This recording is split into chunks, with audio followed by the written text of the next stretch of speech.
Assalamualaikum warahmatullahi wabarakatuh. Kali ini saya akan menjelaskan atau membahas tentang contoh penerapan deep learning. Pembahasan kali ini diantaranya adalah yang pertama, mengapa perlu deep learning. Yang kedua, mengenal deep learning, baik itu pengertiannya, komponen-komponennya. Lalu yang ketiga, kerangka kerja deep learning.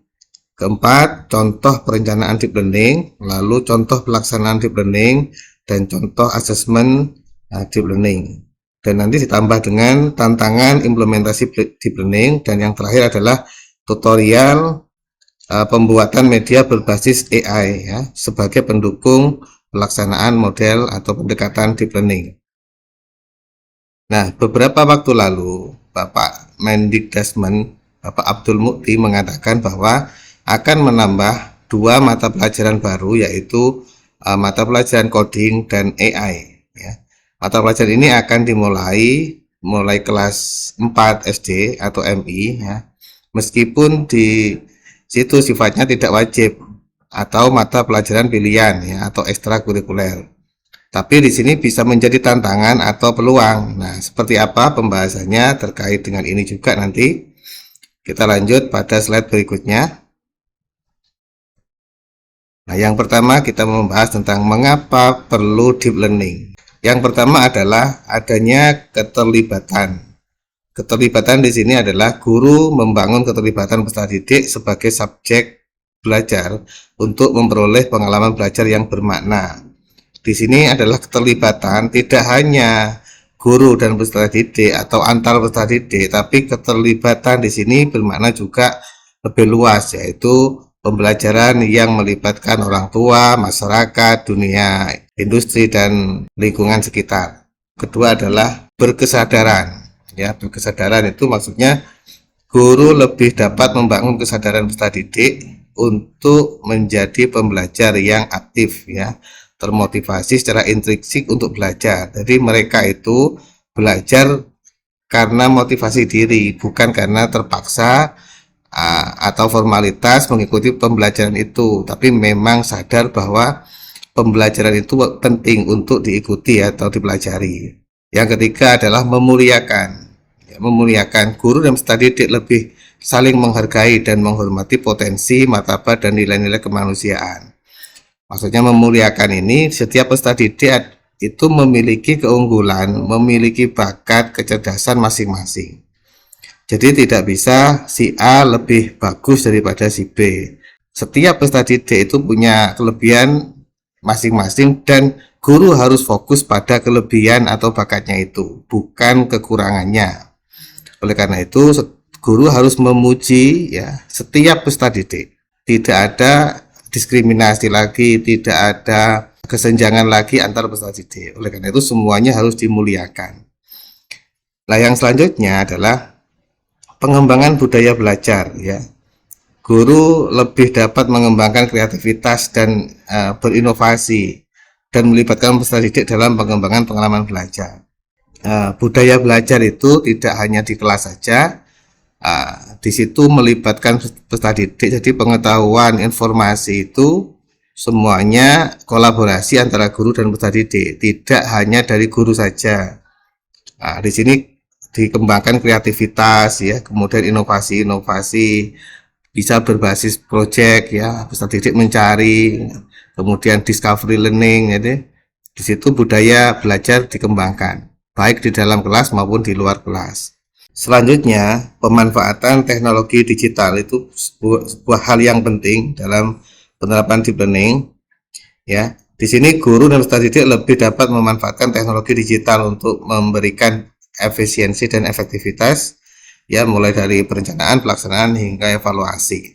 Sebagaimana yang saya sampaikan di awal tadi, bahkan Pak Menteri saja berencana ingin menambahkan coding dan AI, karena mau tidak mau dunia AI, coding, dan dunia digital itu sudah masuk ke kehidupan peserta didik sehari-hari. Oleh karena itu kita tidak menolak, tapi mengembangkan supaya dapat mendukung pembelajaran peserta didik. Yang terakhir yaitu multi atau interdisipliner. Multidisipliner atau interdisipliner ilmu pengetahuan. Jadi di sini guru dan peserta didik lebih dapat menerapkan multidisipliner atau interdisipliner ilmu pengetahuan dalam pembelajaran.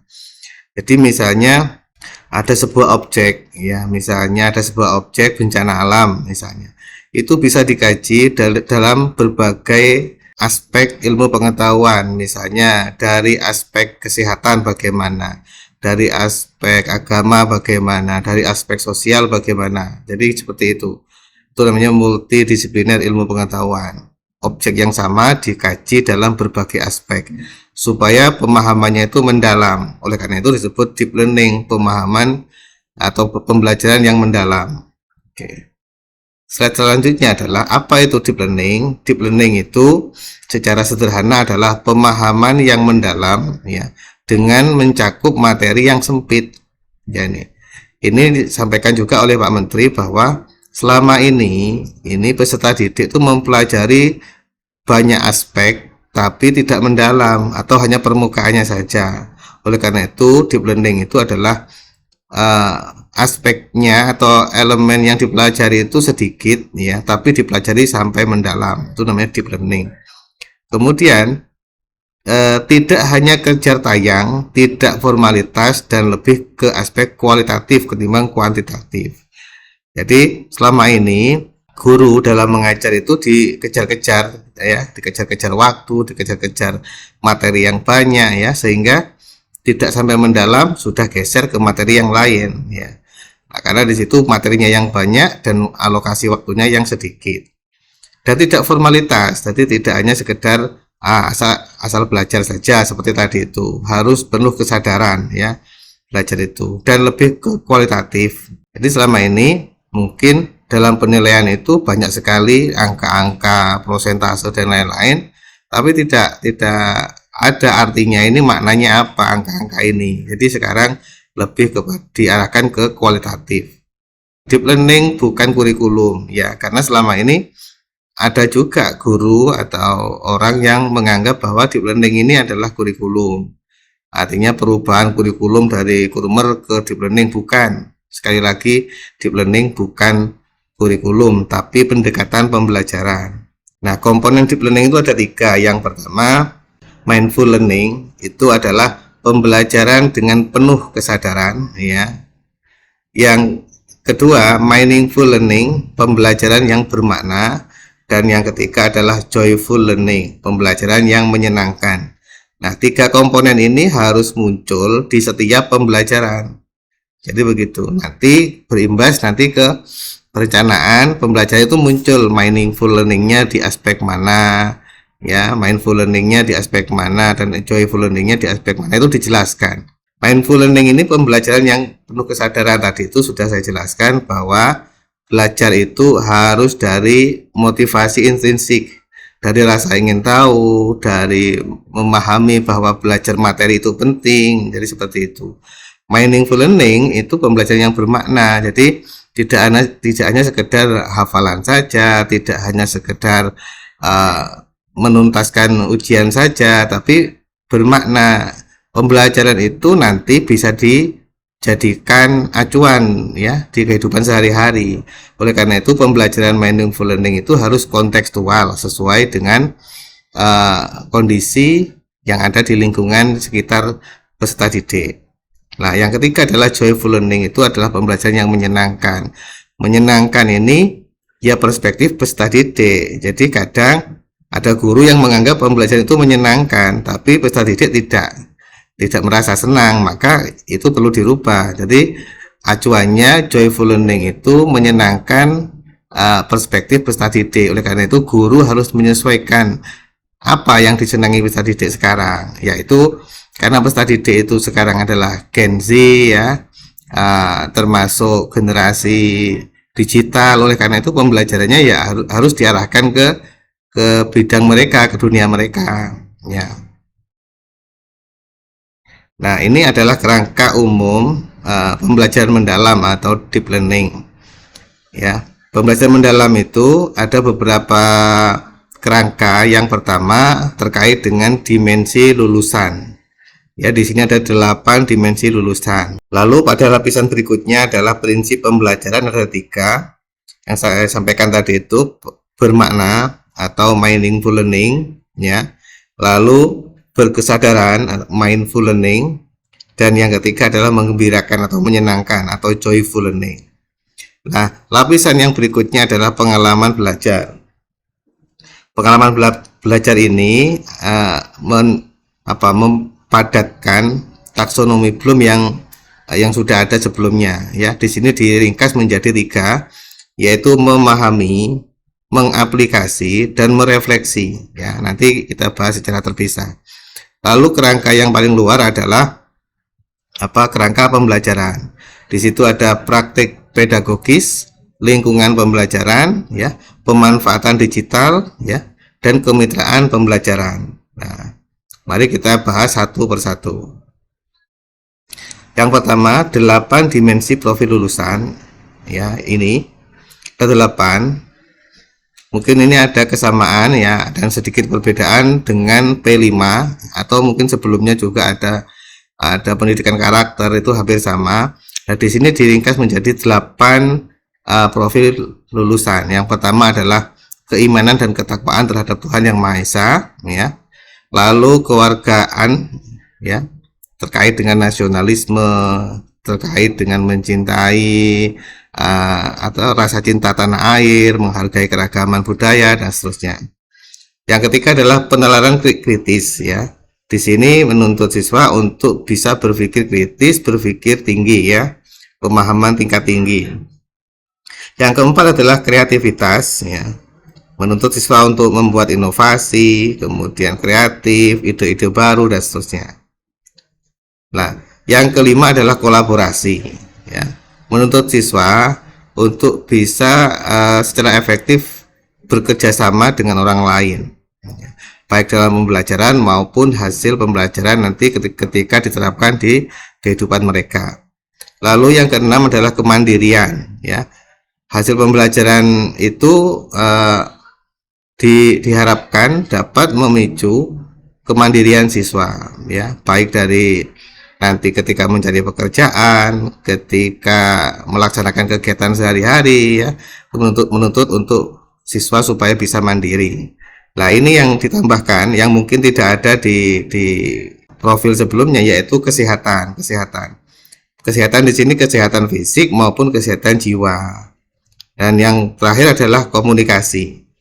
Jadi di sini diajarkan juga, ditekankan juga bahwa siswa itu harus bisa berkomunikasi, ya, baik di dalam sekolah maupun di luar sekolah, ya, seperti kegiatan public speaking dan lain-lain. Itu nanti mengembangkan aspek komunikasi ini. Nah, selanjutnya adalah lapisan yang ketiga yang sudah saya sajikan tadi. Ada indikator-indikatornya, ya. Berkesadaran ini mindful learning tadi itu indikatornya adalah kenyamanan peserta didik dalam belajar, fokus, konsentrasi, dan perhatian, kesadaran terhadap proses berpikir, keterbukaan terhadap perspektif baru, keingintahuan, dan lain-lain. Ini adalah indikator dari mindful learning atau berkesadaran. Nah, indikator dari bermakna, ya, bermakna atau meaningful learning diantaranya adalah kontekstual, ya, kemudian keterkaitan dengan pengalaman sebelumnya, kebermanfaatan, ya, materi yang dipelajari dengan pengalaman belajar mereka, misalnya keterkaitan dengan ilmu lain, ya, pembelajar sepanjang hayat. Ini adalah indikator dari bermakna.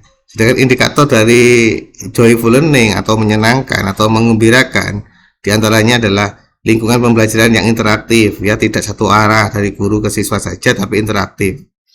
Lalu aktivitas pembelajaran yang menarik, ya, menginspirasi, tantangan yang memotivasi, ya, tercapainya keberhasilan belajar. Penerapan prinsip pembelajaran mendalam ini dapat terjadi secara terpisah atau secara simultan, ya, dan tidak harus berurutan. Jadi sebaiknya dalam satu pembelajaran itu ya mengandung tiga prinsip ini, ada mindful learning, meaningful learning, dan enjoyable learning. Pada lapisan selanjutnya yaitu tentang pengalaman belajar. di sini diringkas atau dipadatkan menjadi 3 bagian, yaitu memahami, mengaplikasi, dan merefleksi. Nah, memahami komponennya ada pengetahuan esensial atau pengetahuan substansi ya. Kemudian pengetahuan tentang aplikatif, yaitu informasi yang didapat tadi bisa diterapkan, pengetahuan nilai atau karakter yang terkandung dalam pengetahuan itu ya. Kemudian mengaplikasi pendalaman pengetahuan itu, lalu merefleksi, yaitu regulasi diri. Nah, lebih detailnya sebagai berikut. Nah, tingkat memahami pada tahap peserta didik ya, untuk aktif mengkonstruksi pengetahuan agar dapat memahami secara mendalam konsep dan materi dari berbagai sumber dan konteks ya. Ya, tadi itu sudah dijelaskan, yang dipahami adalah ini. Oke. Lalu mengaplikasi pengalaman belajar yang menunjukkan aktivitas peserta didik mengaplikasi atau menerapkan ya, atau melaksanakan pengetahuan yang sudah didapat ya dalam kehidupan secara kontekstual. Jadi ilmu atau informasi itu benar-benar dapat diterapkan di kehidupan anak-anak. Lalu yang ketiga adalah merefleksi. Merefleksi itu peserta didik itu mampu mengevaluasi, memaknai proses serta hasil dari tindakan atau praktek nyata yang telah mereka lakukan. Di merefleksi itu sudah diketahui, sudah dipahami, diterapkan, dan bisa mengevaluasi yang sudah diterapkan itu kelebihannya apa, kekurangannya apa, bahkan mencari solusi. Itu namanya merefleksi. Oke. Kerangka pembelajaran yang paling luar ada 4, yaitu praktek pedagogis, kemitraan pembelajaran, lingkungan pembelajaran, dan pemanfaatan digital. Praktek pedagogis di sini meliputi seperti model pembelajarannya seperti apa, strateginya yang dipilih cocok atau tidak dengan materinya, sampai evaluasi.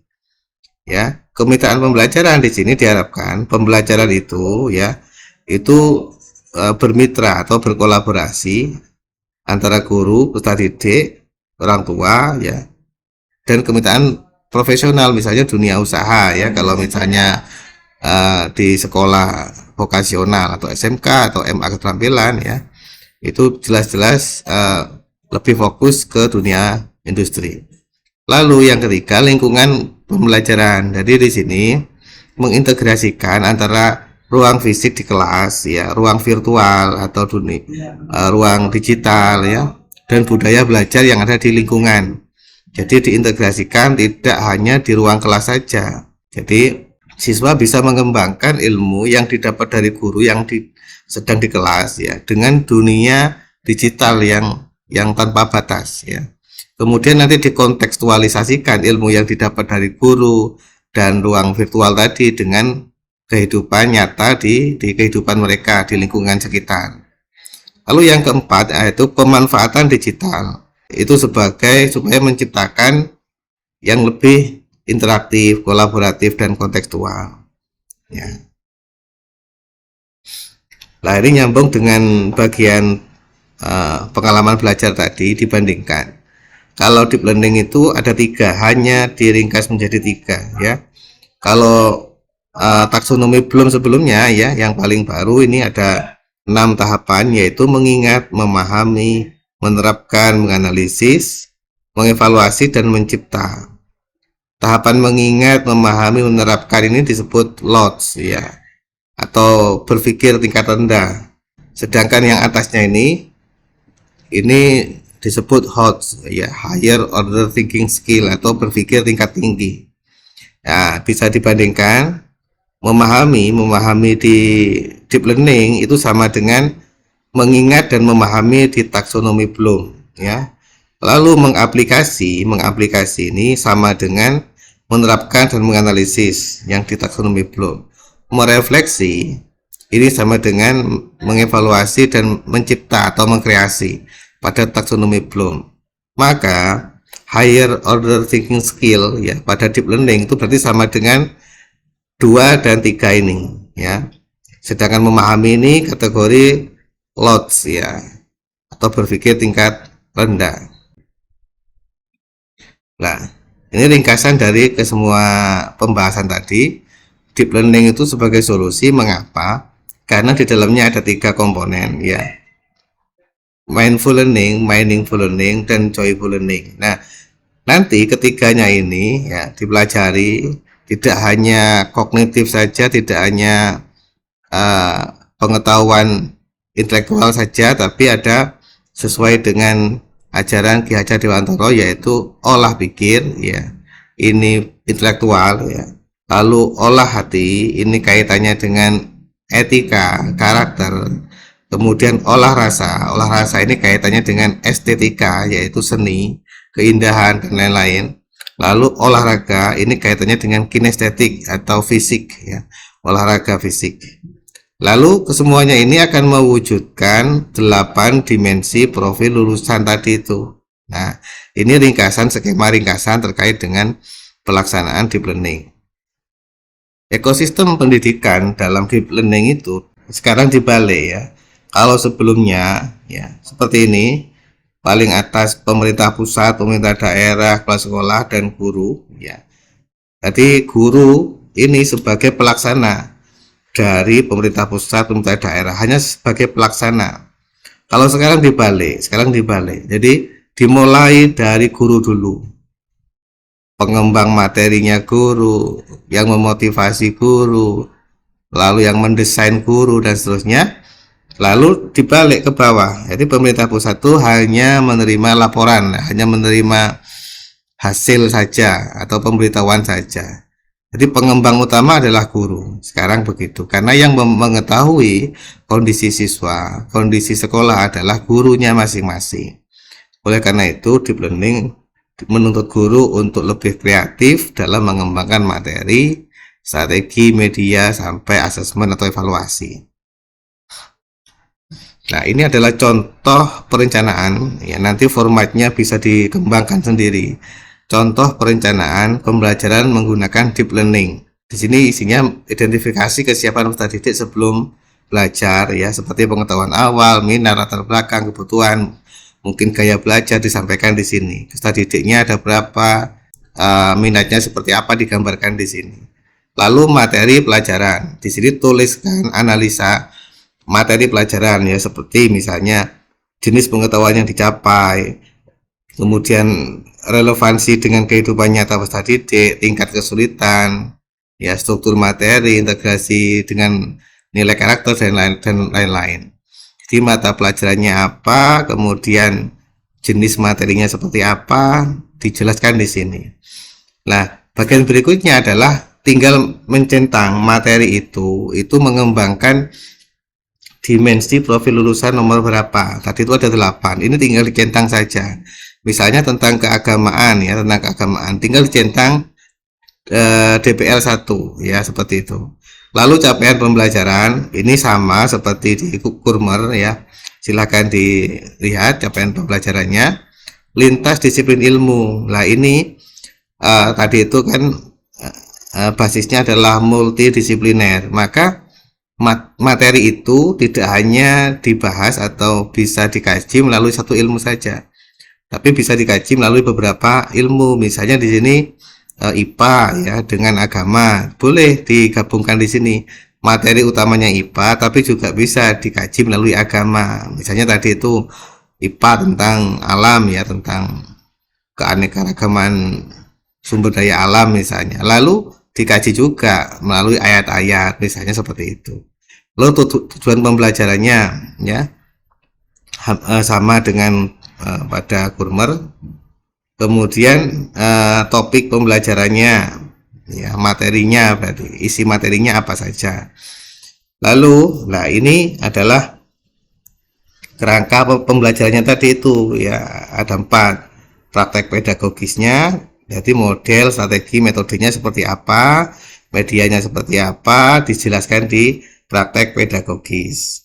Lalu kemitraan, dari siapa-siapa yang terlibat di dalam pembelajaran itu, bisa orang tua, misalnya LSM atau tokoh masyarakat, dunia usaha, dan seterusnya. Disebutkan di sini siapa yang terlibat. Lalu lingkungan pembelajaran, jadi di sini bisa menggunakan kelas, kemudian LMS, e-learning ya, atau portal yang lain, website yang lain, silakan disampaikan lingkungan pembelajaran di sini. Jadi tidak hanya fisik ruang kelas saja.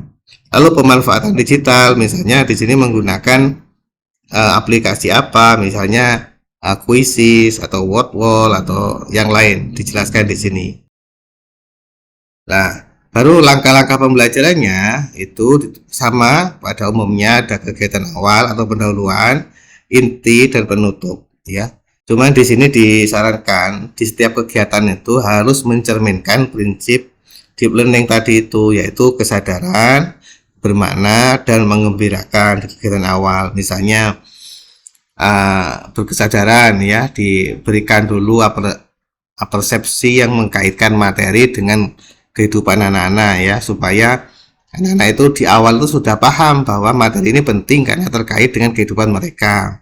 Mengembirakan misalnya di awal dikasih ice breaking dulu, atau gerakan-gerakan yang menyenangkan atau permainan apa di awal. Ya, kemudian di sini ya, di sini di inti itu sama seperti kerangka tadi itu ya, atau pengalaman belajar tadi itu, yaitu memahami, mengaplikasi dan merefleksi. Ini dituliskan juga di dalamnya ini. Ya, ini tidak terpisah ya, bisa jadi satu kesatuan. Lalu penutup ya, penutup isinya biasanya penutup itu ya ringkasan, kemudian refleksi dan evaluasi. Ya, lalu bagian yang terakhir adalah asesmen pembelajaran. Asesmen ini asesmen awal pembelajaran, atau kalau di format Gurmer disebut asesmen diagnostik, boleh. Kemudian asesmen proses pembelajaran, boleh disebut sebagai asesmen formatif. Untuk melihat efektivitas dari proses pembelajaran itu disebut asesmen formatif. Yang ketiga yaitu asesmen akhir pembelajaran atau asesmen sumatif.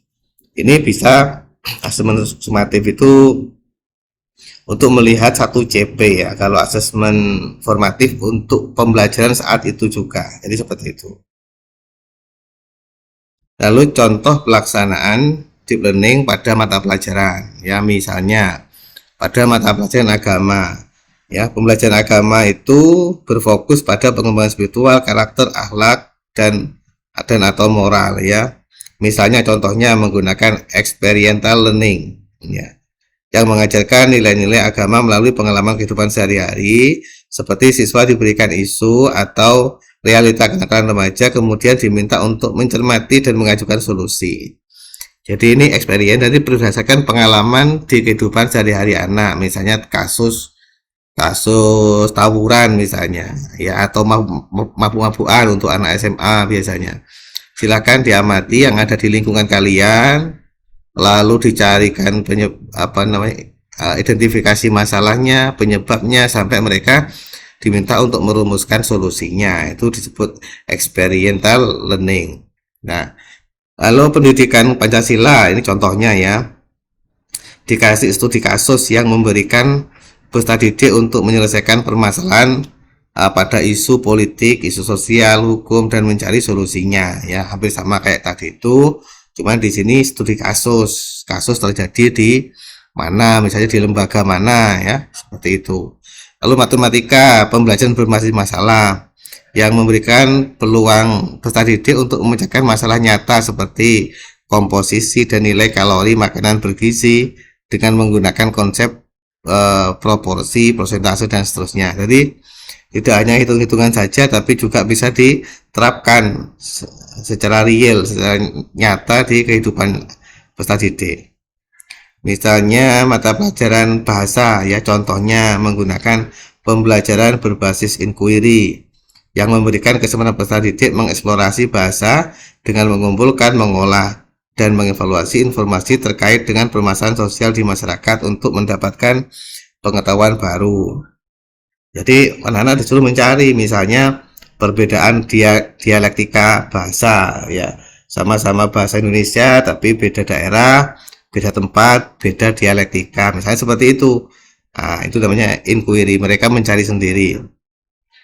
Lalu mata pelajaran IPA misalnya pembelajaran berbasis proyek ya, dengan memberikan pengalaman kepada peserta didik untuk membuat proyek energi terbarukan untuk mengatasi permasalahan lingkungan, misalnya seperti itu. Nah, begitu juga dengan ilmu sosial, contohnya pembelajaran kontekstual dengan membandingkan nilai-nilai dan permasalahan pasar modern dan pasar tradisional pada sudut pandang sosial dan ekonomi ya. Ini. Nah, ini seperti ini contoh-contoh pelaksanaan mata pelajaran yang berbeda-beda menggunakan deep learning. Nah, prinsip asesmen ya yang ada di perencanaan tadi juga dijelaskan seperti ini. Nah, yang pertama adalah asesmen sebagai pembelajaran. Yang kedua, asesmen untuk pembelajaran. Dan yang ketiga, asesmen dalam pembelajaran. Nah, asesmen sebagai pembelajaran itu asesmen untuk merefleksi proses pembelajaran dan merefleksi diri peserta didik ya. Contohnya menggunakan rubrik seperti ini ya, jurnal reflektif dan seterusnya. Ini silakan dipilih. Asesmen untuk pembelajaran, asesmen untuk perbaikan proses pembelajaran ya, berfungsi sebagai umpan balik membantu peserta didik memahami progres pembelajaran serta refleksi guru mengajar. Jadi kalau ini untuk melihat prosesnya berhasil atau tidak ya, proses pembelajarannya. Kalau ini melihat tingkat pemahaman siswa, bagian-bagian mana yang belum paham, lalu guru bisa memberikan umpan balik ya, mana-mana yang belum paham dan siapa yang belum atau kurang memahami. Contohnya rubriknya menggunakan peta konsep, umpan balik formatif, observasi, pertanyaan diagnostik dan lain-lain. Lalu yang ketiga adalah asesmen dalam pembelajaran. Asesmen ini ya untuk mengukur capaian pembelajaran peserta didik pada akhir pembelajaran atau disebut sebagai sumatif ya. Tujuannya untuk melihat atau mengukur tingkat pemahaman siswa atau sebagai tes ya, tes akhir. Rubriknya bisa menggunakan tes lisan, tes tertulis, project dan lain-lain. Seperti ini. Selanjutnya, fokus implementasi deep learning di setiap jenjang pendidikan ya, seperti ini. Pada jenjang PAUD atau RA atau TK ya, itu difokuskan pada aspek sensorik dan motorik ya, yang mengutamakan pembelajaran yang menyenangkan dan eksploratif melalui aktivitas permainan yang mendidik dan interaksi sosial. Jadi ini yang paling utama, dua aspek ini diutamakan. Berarti siswa itu harus bergerak, harus menggunakan sensorik dan motorik. Pembelajarannya misalnya melukis, menari, bermain, dan lain-lain. Lalu pada jenjang SD dan MI difokuskan pada perkembangan pengetahuan, keterampilan dan sikap ya, serta dasar-dasar ya, dasar-dasar kemampuan berpikir kritis. Ya. Nah, berpikir kritis ini bisa dimulai dari jenjang SD, MI ya, khususnya kelas tinggi 4, 5, 6. Jadi gitu. Lalu dikembangkan lagi pada jenjang SMP dan MTS atau sederajat. Di dalamnya deep learning di tingkat ini memperkuat pemahaman konseptual, keterampilan berpikir kritis dan keterampilan berkomunikasi ya. Lalu pada jenjang berikutnya yaitu SMA dan MA ya atau sederajat diterapkan dengan cara yang lebih kompleks ya, yang mencakup proyek lintas mata pelajaran, penelitian berbasis masalah yang aktual dan kontekstual. Jadi lebih pada kegiatan-kegiatan konkret, project ya, yang bisa nantinya bagi yang tidak melanjutkan bisa dibuat untuk bekerja. Bagi yang melanjutkan studi berarti dibuat sebagai dasar pengembangan studi tingkat perkuliahan. Begitu juga dengan SMK atau MAK ya, kaitannya dengan sekolah keterampilan ya atau vokasi. Pengembangan kompetensi adaptif dan vokasional yang berhubungan langsung dengan dunia usaha dan dunia industri atau dunia kerja ya. Jadi diperbanyak kegiatan-kegiatan yang sifatnya vokasi, praktek langsung di lapangan kerja, tidak terlalu teoritis. Jadi dibalik, yang ini banyak prakteknya, teorinya tidak usah terlalu banyak. Jadi seperti itu. Tantangan deep learning ke depan itu ada beberapa aspek yang penting. Yang pertama, ketersediaan sumber daya.